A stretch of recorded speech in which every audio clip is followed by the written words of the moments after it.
So everybody, this is the first episode of Fretful Dreams. That's right, with Randy King over here, who is our custom guitar builder and guitar historian today. Maybe. Yeah, a little bit.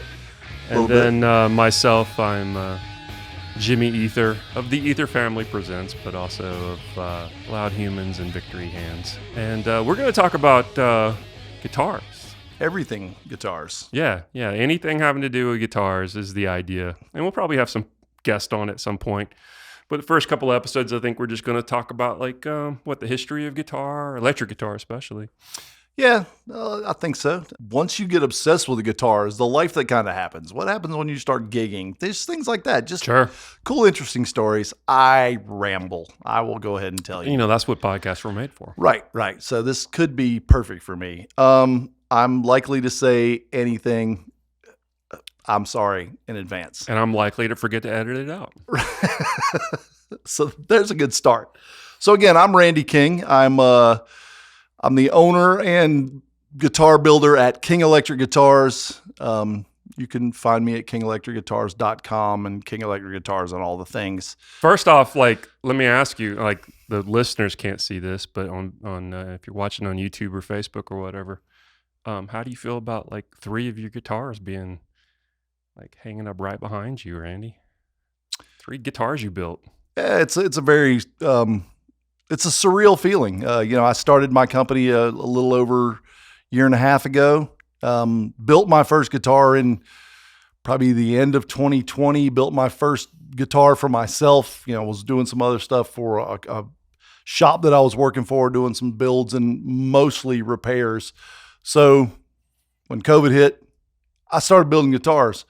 And to have 3 of my guitars hanging behind me that you are playing, it's a really cool feeling. It's one thing to build anything, to have the wherewithal and this, I'm going to say skill to build anything is cool. Definitely but to build something that somebody else gets to create with is it's a very surreal, very cool, humbling and honoring of feeling. It's funny. I never considered myself a guitarist. The cool thing about guitar to me is you can sit down with just a guitar and write a song, and you've got all the treble, you've got all the bass, you've got the percussive elements, you've got the tone, you've got the harmony and the melody, and all that kind of stuff can be incorporated in there. And so I've only since you started building guitars for me, started going, yeah, okay, I guess I'm a guitarist. Yeah, I kind of am obsessed with this stuff. I buy pedals and amps and obsessively think about all of course, okay, fine, I'm a guitarist. Right. Yeah, I played in bands for years, and Jimmy and I actually met from him recording my band. Right. The studio we're sitting in right now, cold called him one day. I was like, hey man, I got this band and I want you to record. And he's like, well, I only record stuff that I like. And I was like, well, so I got this band that sings about riding dinosaurs and space dolphins and crap. And he was like, yeah, you guys come hang out. So, we immediately came over, we recorded. There's an album out, check it out. SoundCloud's probably a great place to find it. It's called Red Rocket Deluxe High Atop the Mount. Just to give you an idea of kind of who and what I am. I would not consider myself a shredder. I was into cars. Then I got into guitars because if I sung a song and strummed guitar, the chicks thought it was cool. I wanted to be Eddie Van Halen, but I'm probably more closer to CeCe DeVille than I am Eddie Van Halen. CeCe DeVille's not bad, man. Yeah, no, CeCe DeVille's a good player. He knew his role and he did his job. So let's not get into that. But anyway, you ever hear his punk band, by the way? No. Oh man, Samantha 7. Samantha 7. Okay, I didn't realize that was his band. Check it out, man. Yeah. It's him playing pop punk, and it's way better than I'll have to check anything that out. else he's ever done. I'll have to check that out. I understand where you say that you considered a guitar a tool. I remember thinking that way a long time. Yeah. Then I realized that, okay, I'm not a shredder. I write songs. Right. And, that was my tool. Did I play solos? Every damn song. But that was just because I could, and right. I did what I did, but I never claimed to be some amazing shredder guitar player guy. Did you practice? No, not like I should. See, I never practiced either. Because if I sit down, I'm usually writing a song. Yeah, same thing for me. But it's funny, like I'm always like you recently just showed me how to do pinch harmonics. Like I never knew how to. That's I mean, true, yeah. and I come from a metal, like a hair metal kind of background when I was a kid too. For some reason, Right. I just never did it. Never understood, or never like I could do finger tapping and all that stuff. But now I've started to try to incorporate that into my style. 'Cause Yeah, I'm just like, yeah. you can always learn something, you know. Yeah, I believe that, I mean, God, I put one of my guitars in this kid's hands. He's 20 something years old, and he blew me away the other day. And I was like, how in the hell? Like, how does this kid know all this stuff? And, he was that good when he was 14, 15. And I could have looked down at him and like, what the hell do you know, kid? But I'm a 50-year-old man. I went through the whole like music and being in bands is a competition way long ago. Yeah. The whole like, well, your band sucks because it's not my band and all that kind of stuff. That was an epidemic in Atlanta. It definitely was. I remember one time a guy walked up to me and he was like, "Yeah, man, you guys are all right, but if you want a real band, check this out." Now, I think one of the fun things in this show is I'm gonna sprinkle in some little stories. So he caught me at just the right time and he put this CD in my hand. This is when CDRs were a big thing. He puts the CD in my hands. He goes, "You want a real band? You ought to check this out." And somehow or another, the stars aligned. And I took his CD and I bit into it, chewed it up, and spit it back in his chest. There's no way in hell I'd ever be able to do that again. But for that 30 seconds, it was the coolest thing ever. And when I walked away, people were like, "How in the hell did you do that?" I'm like, "I don't know. Just play cool." Just be cool. That was planned. Yeah, I meant to do that. I do it all the time. So what's the topic of the day? So the topic of the day, again, I consider myself a bit of a gear geek. I've done some of the, the deep dives, and for many, many years of my life, Les Paul was my hero. He was the guy that, did to me, he was like the guy, Right. And I'm not going to take anything away from him because, Les Paul is the man, in my opinion. His real name is Lester Paul. Well, I mean, he did so much for just record, like from my perspective as a recording engineer. Yeah. Like the recording technology that he innovated or forced other people to innovate for him at very least, and then utilized and showed how it could work. Him and Mary gets underplayed too. Mary Ford is a genius. But his guitar playing and manipulating taste speed and all that kind of stuff, like, people bitch about like using pedals or whatnot now and these whatever effects and stuff these days. He was doing he would do all of that. He was doing that back in the 40s. He was also playing sweep arpeggios and stuff in the 40s, And the dude was a genius. So let's talk about it. If you don't know, if you just think, well, he's the guy that they stuck his name on a guitar, that's not true. I'll get into some of the guitar history in a minute, but Les Paul basically was the guy who came up with the idea of multi-tracking. He called it sound on sound. Chorus, delay, flange, all of that came from his weird little Wisconsin mind. So, that's something that I've known about, but I've recently found out some stuff. So I want to just kind of get into the history of what the guitar is as we know it. And we're going to do some talk about acoustic stuff, but Ryan and I we're rock guys. We're whatever you want to call it. So our guitars are 99% of the time is going to be an electric guitar of some sort. So, sure. But I learned some stuff recently that and I shared it with you, and I wanted to talk about this, and it blew my mind. So we'll get into it very soon.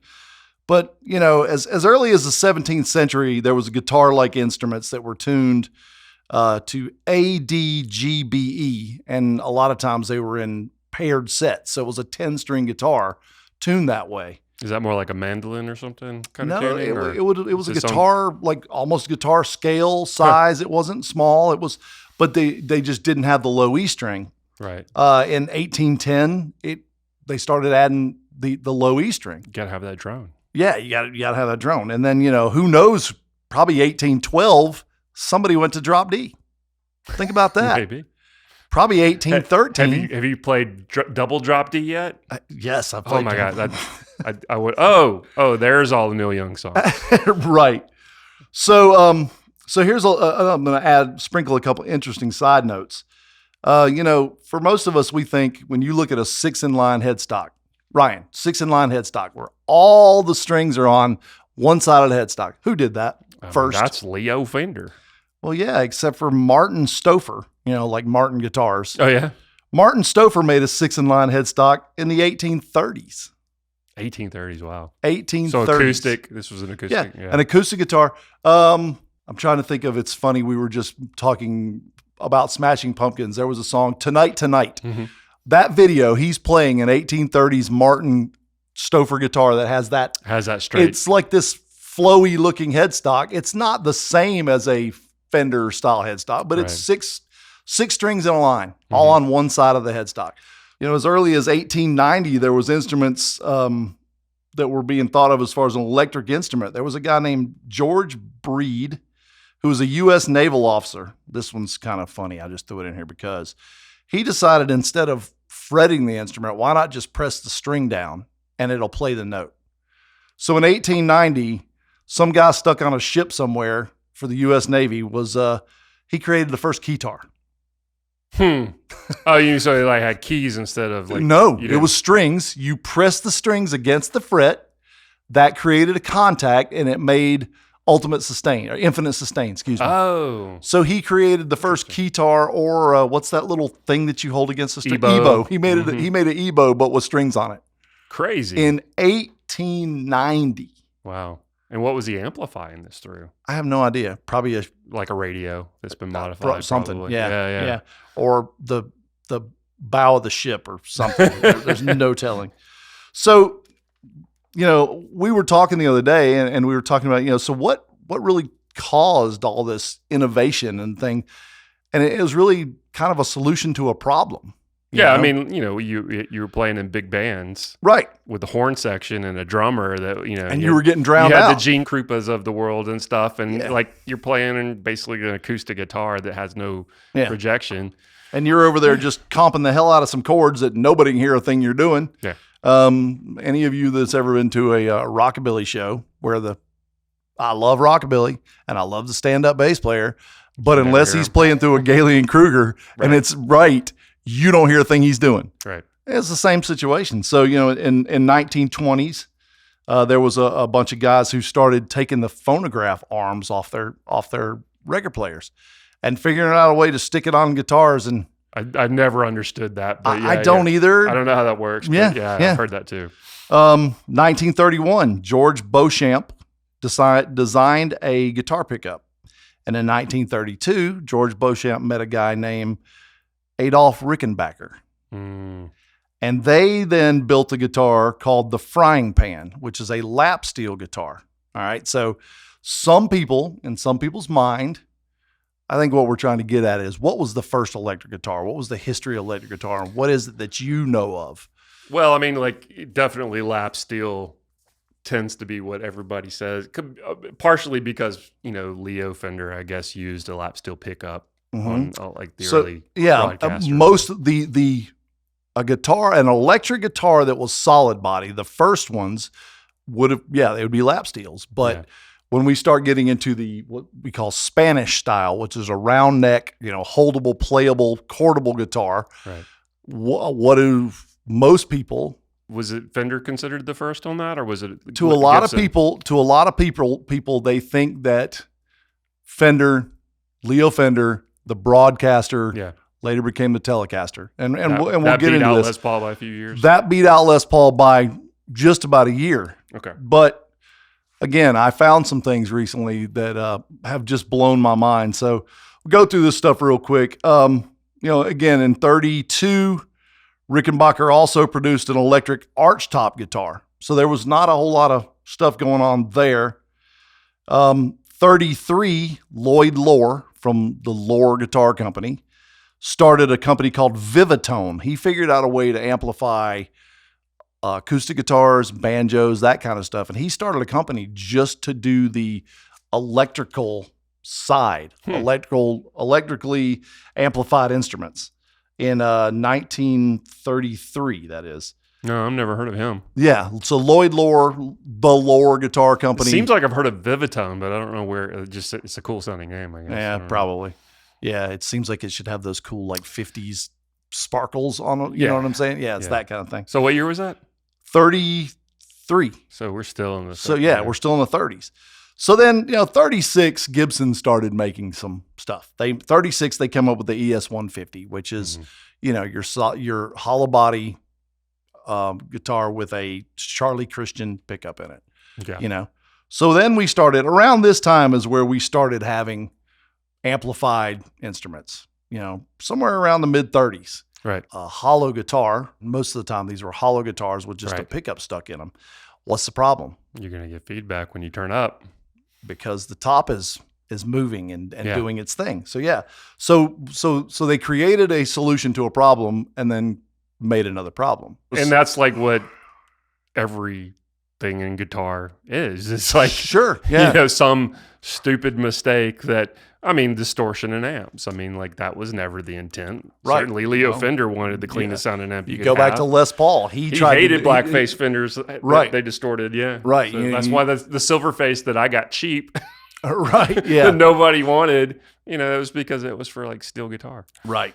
So, and the same thing. Les Paul was doing everything he could to get rid of feedback. Yeah. Get rid of distortion. And it's funny that the guitar that bears his name is, considered such an iconic rock and roll distortion monster. Yeah. So, there was electric guitars at this time that were solid body, but we talked about that before. They were considered steel guitars or Hawaiian style, lap steel style guitars. So this is where around the time that most of us start knowing the stories that we've thought we've known all of our life, that Leo Fender, Les Paul, and, some people, if you don't know, Paul Bigsby, were building guitars around this time. But this is where things get kind of weird. In 1940, Les Paul created something called the log. Now, I've been fortunate enough, but while he was still living, to shake Les Paul's hand. I'm a Les Paul freak. He was trying to figure out a way to get rid of the vibrations in the top. Right. He originally tried to build this guitar out of a piece of train rail. Yeah. Obviously too heavy. So he made it out of a 4x4, stuck an Epiphone neck on it, played it at shows. People laughed at him. Mm-hmm. So then he cut up some Epiphone sides. And if you look at the thing, it's Eddie Van Halen at its finest. Right. It's got freaking like metal 90-degree brackets screwing the thing on. Yeah. So, in 1940, he did that. In 1943, Leo Fender was making amps, and him and I can't remember this guy's name, but they made this really crude test guitar that was a neck and this square wood with a pickup on it. Yeah. But it was only for testing. It wasn't meant to be anything else. A few years later, he built what they call the snakehead style prototype. It's the telly shape, but it's got 3 on a side tuners and stuff. In 1948, Paul Bigsby made the Merle Travis guitar. A lot of people don't know about the Merle Travis guitar, and we're going to get into that in a second. 1950, Fender finally came out with the Esquire and the Broadcaster. 1950? All right. Okay. So they had to change the name of Broadcaster. Right, because they got sued by Gretsch. Yeah. Because they had a drum kit called the Broadcaster. Right. So, that what turned into the telly. And then in 1952, Gibson finally said, hey, we're screwing up here. They called Les Paul in and they built the 52 Les Paul gold tops that they built until 58, I believe. Right. So this is where things get wild. In 1939, Slingerland had a guitar they called the Songster. Now, they had 3 different models of this. It was a solid body guitar with this ridiculous looking pickup in it that looks like a horseshoe. It's giant. It's a horseshoe turned inside out. It has 6 separate pole pieces. So you have a pole piece, like a bobbin for each string. Right. So it's almost like a 6-bucker somehow or another. Yeah.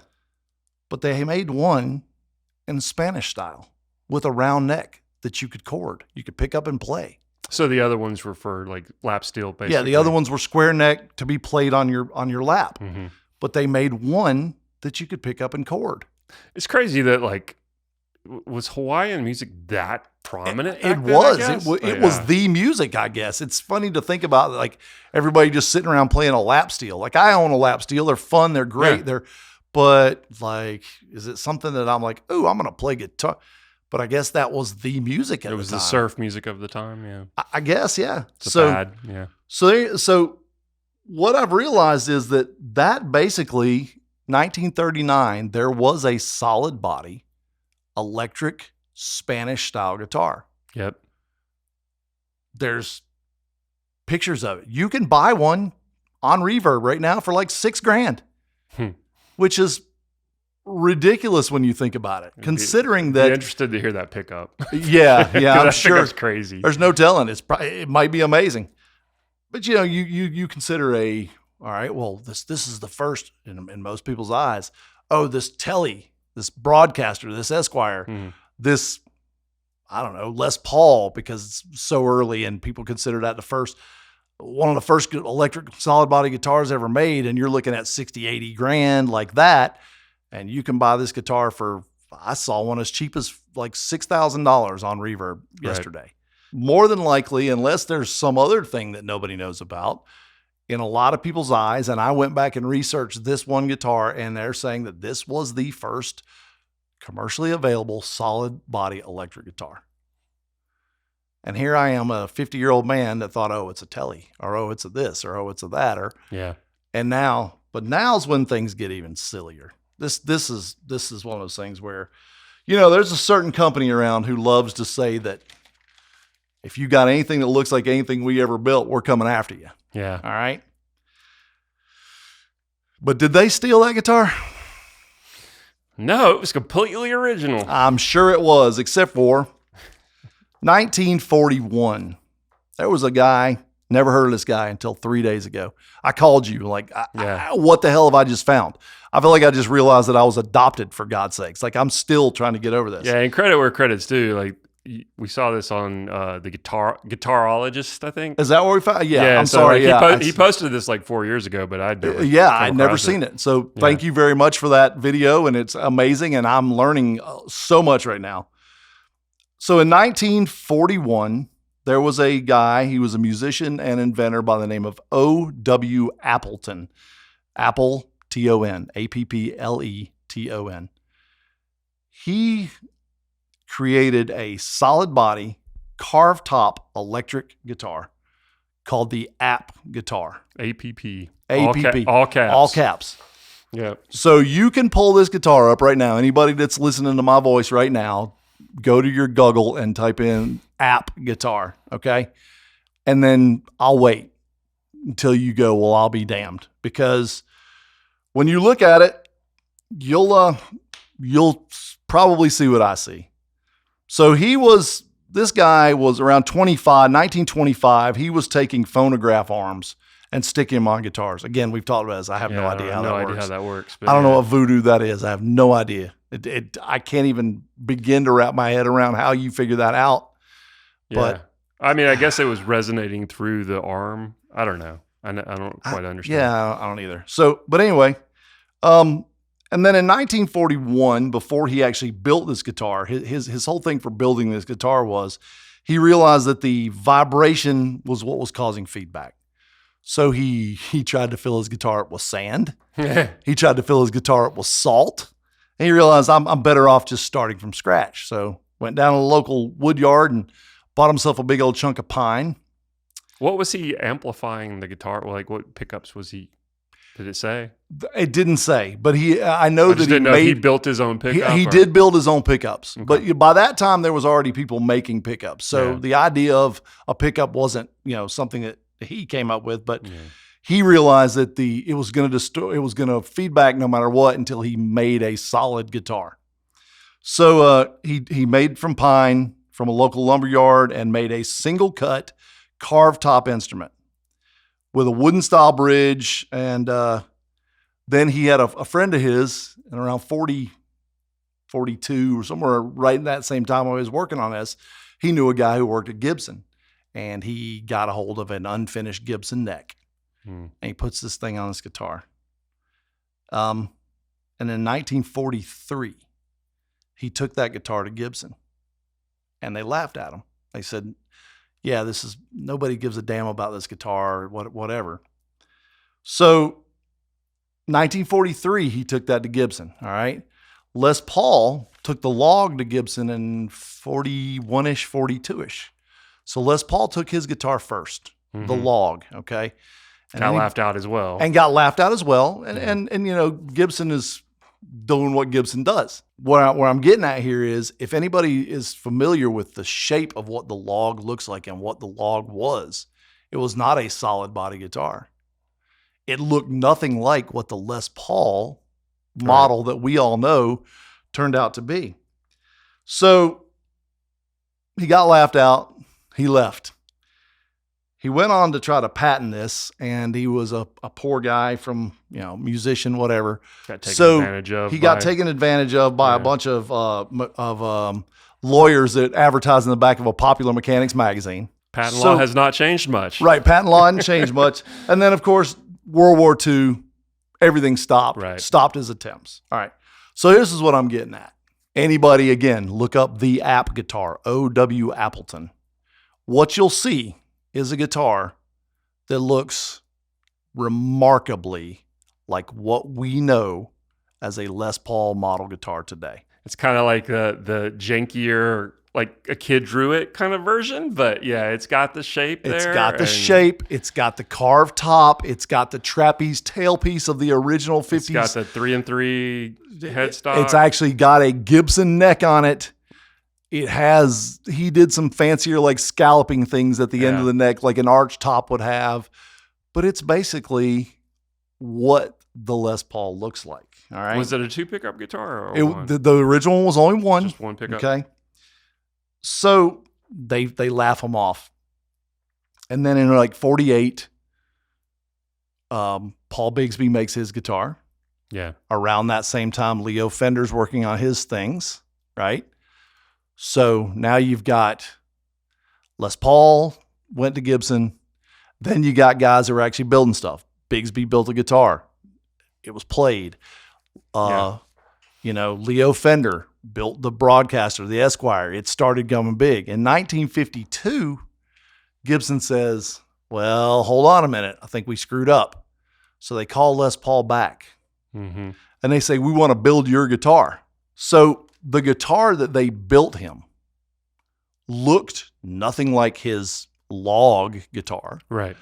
They actually said, no, if we're going to do this, we're going to do this with this, and it'll be this style, and it'll have this arch top. They built him what Appleton brought into him in the first place. Yeah. And if you look at the Appleton, the App guitar, and then if you look at the Paul Bigsby Merle Travis guitar, right, you'll see a Les Paul all day. Well, also like the Bigsby guitar, I'm sure you're headed in this way, but the Bigsby guitar's headstock, like when did Fender start doing the classic Stratty kind of headstock? 1954. 54. Right. So he made that guitar in 48. Yeah. And if you look at that headstock and you round off some of his curves there. Oh yeah. And the reason why Fender did that is because it was easier to manufacture that way, because their sander may have had a 1/2-inch bobbin. Yeah. So where he had a point going up that he had to hand sand by hand, they were like, well, we got a 1/2-inch sander. That's got to be a 1/2-inch radius. And you look at it, so this all was, so who really did what and who's. Well, and like I imagine a lot of this was each other influencing each other, thinking that this was not a big deal. Like, this is a novelty thing. Maybe we'll make a few bucks. Yeah. Nobody thought they were creating the, electric guitar as we know it today. Right. But it's much more like, music or anything else. Everybody influences everyone else. Yeah. Being an innovator isn't always enough. Like, it never is. Like, you've got to be, if you're not good at like sales, you're not good at manufacturing, you're not good at all these things. Like, I don't care how innovative your idea is, you're going to be in a closet. Slingerland, 1939, they made the first electric guitar. They made the first solid body electric guitar that would have solved all the problems that people were looking for. But couldn't market it, But they didn't market it worth a damn. They only made it for a few years. They only made maybe 1,000 of them. it was nothing. Yeah. And that's exactly right. The O.W. Appleton guy, he could have beat everybody to the punch by 10 years, but he just didn't get it done. And things happen, like the war, Right, and the whatever, war, and so on and so forth. And then, and he's probably off inventing pedal boards. And well, we'll get into that in a minute. So here's where the ultimate slap in the face. All right. So O.W. Appleton, he builds his guitar. Nothing happens about it. In 1952, this stuff, by the way, is on, there's a website. It's owappleton.com, I believe. And it was published by his son. His son's got all his, and his son's even deceased at this point. But his son had all this information, and it goes over the original app guitar, and then we'll get into the other craziness, because this guy was a freaking genius.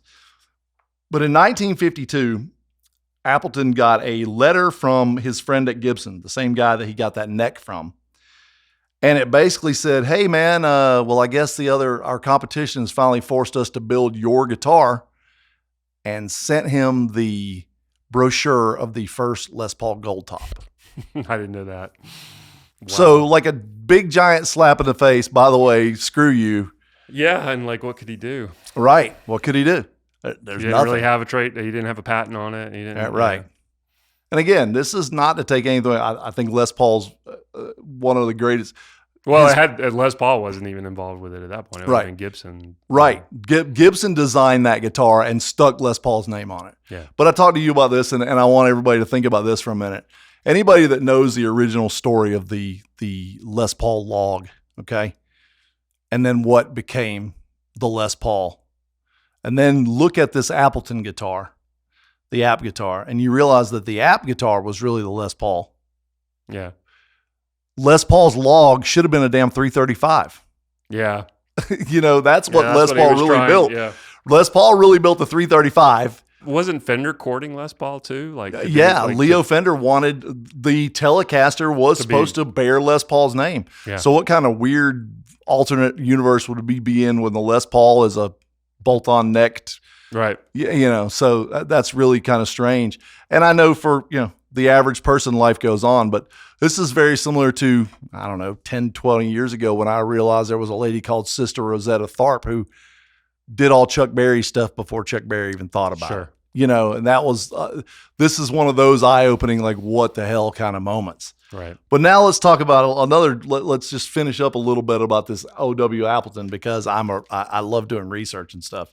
So in 1960, 61, somewhere in there, he designed his second guitar. He called the App 2. Basically the same exact guitar. Now this was a solid body electric guitar, but it was as thick as a acoustic guitar. Both of them were. So they weren't as thin. So when you look at the neck joint, it was like an acoustic guitar neck joint. So you figure out how deep that guitar had to have been. Yeah. But the second one, he decided, well, I'm going to do something different. So 1961, he designed this guitar. Solid pine body. All aluminum neck, all aluminum fretboard. How many years before Travis Bean and Kramer? 20 years. 20 years before Travis Bean and Kramer? 20 years before Travis Bean and Kramer. See, that's crazy. Thought about it. Yeah, right around 20 years. Now, it gets even sillier. So this guy, again, we're talking about solutions to a problem. Well, why was the electric guitar even made? It was a solution to problems. So this guy had an issue, which is there's no way in hell anybody's strong enough to sit here and hold this guitar. So he designed a stand for this guitar to be held on. The guitar was never meant to be held. It was meant to be played on a stand. But then he realized, well, if I build this stand, I don't have to go through all the crazy work of doing all the milling and the routing to put all my volume controls and stuff in here. So what did he do is he mounted it on the floor. Wow. So did he basically create the very first pedal board? First effects system? Yeah, because it was not just a volume control. It was tone controls and tone filters that were switchable by your foot. So he just basically had toggle switches and I don't know. I don't know. I can't find a picture of this thing anywhere. But still, yeah. Having, a pedal board basically in 1960 or 61. Yeah, with an aluminum neck guitar. That's crazy. And then nobody's ever heard of you, for God's sakes. You die and nobody knows who the hell you are. Well, I mean, did he ever sell any of them, or was it just his guitar? I don't know that he sold any of those. Now, he did years later, and I should have done some more. He did a thing called the Tappa bass, I think. And then all this stuff's on his website, everything he ever made. You ever seen when Rush is playing and Geddy Lee is playing the bass? Oh, yeah. Pedal, okay. The whatever you want to call it, pedal bass or whatever you want to call it. Mm-hmm. Imagine that, but it actually had strings. So you stepped on it. It was like a mini piano. So it'd strike a string. And it was strike a string. So he made that in the mid 60s. And then in 68, he made these, I hate to say this, the guy was a genius, but the shape of this guitar, he deserved the obscurity because it's some of his shapes are my God, it's horrible. Oh, you're talking about the one with the carved bottom out? The bottom is it's called the dingbat something. It looks like a bat that got smushed. I don't know.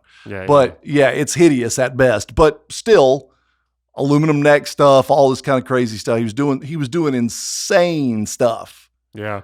In the, it makes you wonder 40 on. If Travis Bean and all those guys had seen that. Did they see that? I don't Who know. knows? Or did they come up with the idea completely on their own? We all think of the same thing eventually. Was somebody all looking at the same problem and going, well, here's a solution. There's two different kinds of electricity. There's, the stuff that's right. You know what I'm saying? But it's electricity. Who's going to win, Edison or Tesla? Right. So Betamax versus VHS. But it's just, it's an interesting story, especially, again, I consider myself to be a bit of a historian on guitars, guitarists, that kind of stuff. Sure. I'm sure there's people that can, but I know that if we were playing, some kind of trivia somewhere and we got into that, I'm pretty good chance that I'm going to win. But to just find this out about somebody and something that is so influential. Yeah. And just think of all the people we don't know anything about. Right. We're also doing crazy stuff. Sure. Because again, in my mind, the only thing I can think is O.W. Appleton takes this guitar to Gibson. They see it. They laugh him off. Les Paul takes his guitar to Gibson. Actually, it was Les Paul first, takes the log, then O.W. Appleton. Then Gibson starts getting pressured. There was a letter saying, hey, we basically got pressured into making this. Yeah. And when they call Les Paul back because why did they call Les Paul back? Well, he was popular at the time. Right. He had a name. So they called him back and they're like, well, yeah, we're going to build this thing, but we're going to build it like this. And they basically built the guitar that this guy had walked in and showed him. Yeah. Yeah. So that's crazy. Yep. That's crazy. Well, if you want to check out Randy and what he's doing, go to kingelectricguitars.com. If you want to check out what I'm up to, you can go to jimmyether.com, jimmyether.com. King Electric Guitars. You can spell that if you want. I'm not going to spell King Electric Guitars. It's King, K-I-N-G, Electric. K-I-N-G. Yeah, you know how to spell it. Also, take a chance. I have a YouTube channel, that kind of thing. Yep. And reach out to us. Let us know what you want to hear, what you'd like to talk to us. If you got some more information that I don't know, by all means. What we're not trying to be is, hey, we're so smart that we know how to talk into a microphone, so what we say is legal and truth. We're just two guys who love this stuff, and we like to talk. So that's what we're here for. If we got something wrong, pipe up. Let us know in the comments. If you want to be on the show at some point, just hit us up. We'll talk to you. We'll see. We'll check it out. And basically anything about guitars. Next time we'll probably talk a little bit about amp history and kind of a similar thing. But again, it's about guitars, but it's more about the whole without sounding cheesy, guitar experience. Yeah. I would like to hear some people's gig stories. I would like to hear those kind of things. Right. I love hearing that kind of stuff and the whole ball of wax of what it is to be a guitarist and to love guitar and everything about guitar. So absolutely. Yeah. Cool. That's what this is about. So thanks for listening, everybody, and hopefully we'll be talking to you again soon. Yep. See ya.